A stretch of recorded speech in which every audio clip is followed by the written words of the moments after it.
सी लक्ष्मण जननी माने माँ और जन्मभूमि जहां से मेरा जन्म हुआ है ये तो स्वर्ग से भी बढ़कर है, स्वर्ग से भी बढ़कर है। आज जनक नंदिनी भगवान को परम प्रिय बन गए। हम निवेदन करते रहते हैं कि भक्त कौन है और भगवान कौन है। भक्त किसे कहते हैं? भक्त उसे कहते हैं जो भगवान जिनको अपने हृदय में धारण करें। ध्यान देना माताओं बहनों, हम और आप भक्त कहलाने के योग्य नहीं है। हम और आप भागवत हैं। क्या है? भागवत। भागवत का अर्थ होता है जो भगवान का भजन करे उन्हें भागवत कहते हैं, और जिनका भगवान भजन करे उनको भक्त कहते हैं। अब आप बताओ, आप भागवत हैं या भक्त हैं? अपने हृदय से बताइए, मन से। भागवत है, भक्त है। भक्त तो कौन है? श्री हनुमान जी महाराज। बड़ी सुंदर एक अयोध्या की घटना है और वाल्मीकि रामायण भवन वहां बना है। मुझे ये जब प्रसंग कहता हूं तो वो स्थान मुझे याद आ जाता है, अयोध्या।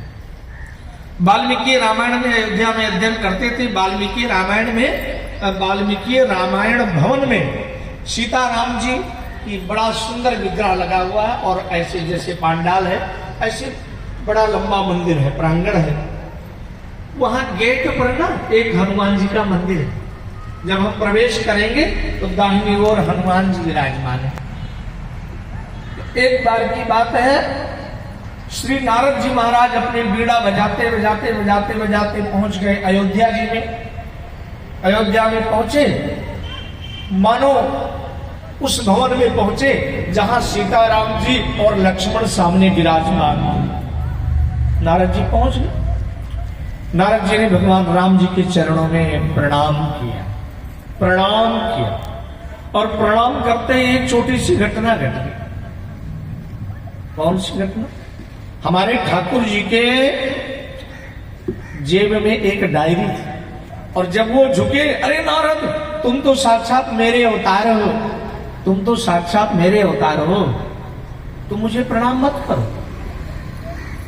और एक बात बताऊं, अगर कोई बराबर का व्यक्ति किसी को प्रणाम करे ना तो कहते ना ना ना ना जी, बस बस बस बस आप खड़े हो जाओ। कोई यही पकड़ के रोक लेता है, कोई स्वयं दूसरा व्यक्ति। आपने दो संतों को प्रणाम करते हुए देखा है? एक संत बैठ के प्रणाम करते हैं तो दूसरे लेट जाते हैं, तीसरे और लेट जाते हैं। हमें सौभाग्य मिला, एक बार हम वाराणसी गए, तो वहां जब वाराणसी में पहुंचे तो एक बहुत विद्वान वहां गुरुजी रहते हैं। मैं उनके सामने कुछ भी नहीं हूं, माने 1% भी ज्ञानी नहीं हूं, पढ़ा लिखा नहीं। लेकिन जब मैं उनसे मिलने के लिए गया तो 2-3 विद्यार्थी मुझे लेके गए, कहा आए बाहर, कहे गुरुजी चलो हम अपने गुरुजी से मिलाते हैं। और मेरे भी मन में भाव था कि चलो मैं भी चलूं दर्शन करने के लिए। और मैं जब गया, गुरुजी केवल संस्कृत बोलते थे, तो मैंने उनको बैठ के प्रणाम किया, और बैठ के प्रणाम किया। वे इतने बड़े विद्वान ब्रह्मचारी महात्मा वे लेट गए मेरे सामने।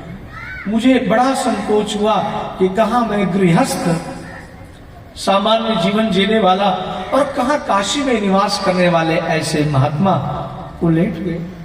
मुझे बहुत संकोच हुआ, और मुझे तो अभी भी उस संकोच का प्रायश्चित मन में होता रहता। मैंने कहा गुरुदेव आपने उचित नहीं किया, मुझे अपराध लगा।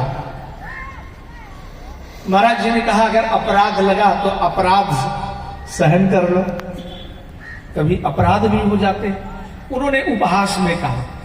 मैंने कहा महाराज जी आपने मुझे ऐसा प्रणाम क्यों किया? एक शब्द उन्होंने कहा जो मेरे हृदय को आज भी द्रवीभूत कर देता है।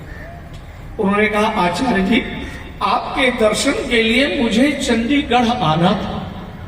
मैं सोच रहा था आपने ये जो विद्यार्थी चंडीगढ़ से पढ़ा के भेजे हैं शास्त्री करने के लिए, इन विद्यार्थियों को पढ़ाने के लिए मुझे ग्रंथ खोलना पड़ता है।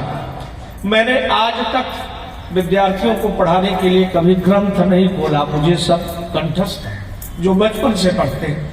लेकिन आपके बच्चों को पढ़ाने के लिए मुझे पुस्तक खोलना पड़ा। तो मैंने पूछा, बेटा तुम कहाँ से पढ़ के आए हो? तो बालकों ने कहा कि मैं चंडीगढ़ से आया हूं। और हमारे गुरुदेव ऐसे ऐसे वहां पर उन्होंने हमारे पठन पाठन की व्यवस्था की। तो एक संत ऐसा कहे, उसके मन में इतना भाव जागे कि आपने बच्चों को इतना ट्रेन किया, इतनी अच्छी पढ़ाई कहे, मेरी तब से जिज्ञासा है कि मैं एक बार जाऊं, गुरुकुल के दर्शन करूं और आपके गुरु जी से मिलूं। आज आपने मुझे दर्शन दिया, ये उनके शब्द हैं।